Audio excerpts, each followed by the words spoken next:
AS300. So we can go ahead and rerun that command again.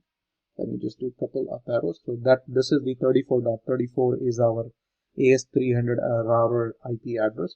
So now let's go ahead and take a look at it. Now you could see that, okay, hey, these are the, now we are also advertising the routes that we are receiving from AS100 towards the AS300 also. So we can also go by, we can go to the our other side, the AS300 router, and we can verify that the BGP table again.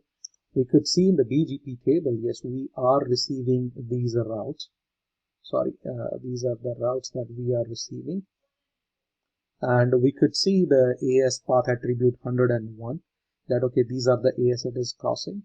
But if you take a look at the next hop, so really the next hop points to the IP address, or the interface on the router R4 has this address 34.4. So this output shows a different next hop address, but on R4 it was a different next hop address primarily. So this is one of the ways to really fix that problem of the reachability. We went ahead and you did the redistribution command. There is another approach that we could also utilize to have fixed that problem, and that's where the next hop feature comes into the picture. We had learned earlier that an IBGP peer is not, or usually it does not modify the next hop attribute, and that's what we had seen when router R1 was advertising, because on the router R1, if you take a look at again, so IPBGP, the next hop for these guys is 11.11. When it advertised toward R4, which has the IBGP session, when these routes got advertised via IBGP, the next hop attribute did not change, and it was kept as same. But there are some time we want this to be a different behavior, let's say to even solve the previous problem.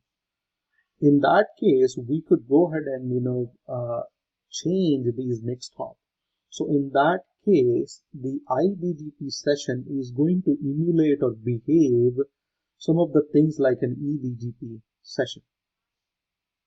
So when the BGP updates that are received on the eBGP session will be going to be forwarded onto the IBGP session, and the next hop attribute is going to be set at the IP address that is used on the local side of your IBGP session. And what do I really mean by that? So now we know the edge router are the ones announcing. So in this case, our router R1 is the edge router. So a router R1 is going to announce itself as the next hop in the IBGP update. With that, we do not have to do any kind of a redistribution of those external routes onto the R1. Yeah, this is one of the things that we can go ahead and do this. But keep in mind, when you go ahead and like this approach, like when we go ahead and mimic an IBGP router as an eBGP, this could sometimes really lead to like a suboptimal again routing, because there might be multiple paths and we are changing some of those things. So the way to go ahead and mimic this thing with the help of a command called like next hop self command. So we can go ahead and configure the neighbor next hop self command. So as I said earlier, that router R1 is the edge router which is talking to the ISP1. So we can go ahead and configure router R1 as the next hop self. That means, hey, for any of these things, I will be the next hop. So you just go ahead and send any request for those prefixes towards me. And we can go ahead and take a look at how do we do that. To really take a look at, we need to go ahead and remove the redistribution that we did earlier. Pretty simple. Let's go back to our router R1. We can go to not BGP, OSPF1, and we can say simply no redistribute connected, and we can simply go ahead and end that. And if the redistribution is gone, we should see the same problem. Now just take a look at the BGP table again. I might be just taking, okay, it is gone now. You could see now they are no more the best route. They are valid and they are being learned from the IGP. And if you still see the next hop still points to 11.11, that means again the interface which is connected on the ISP1 side. So now how do we solve that? Again, as I said, now R1 is the one which is talking to rest of these IBGP neighbors, R2, R3, and R4. So we can go ahead and configure R1 to be the next hop for all of these IBGP speaking router, because this is the router which is being used as an exit point toward the AS100. So let's go back to the router R1. And on the, before I do that, let me just show it to you, section BGP. This is the configuration. We do not have anything else configured. So now let's go inside the router BGP1. And for all of these neighbors, so neighbor R2, R3, and R4, so 10.0.0.17, there is this command that says next hop self. What this really does, disables the next hop calculation for this neighbor. So it is going to go ahead and disable any next hop calculation. And because that's what we had learned earlier, that when the updates, they should not change the next hop and all. But now we are changing that behavior with the help of next hop self command.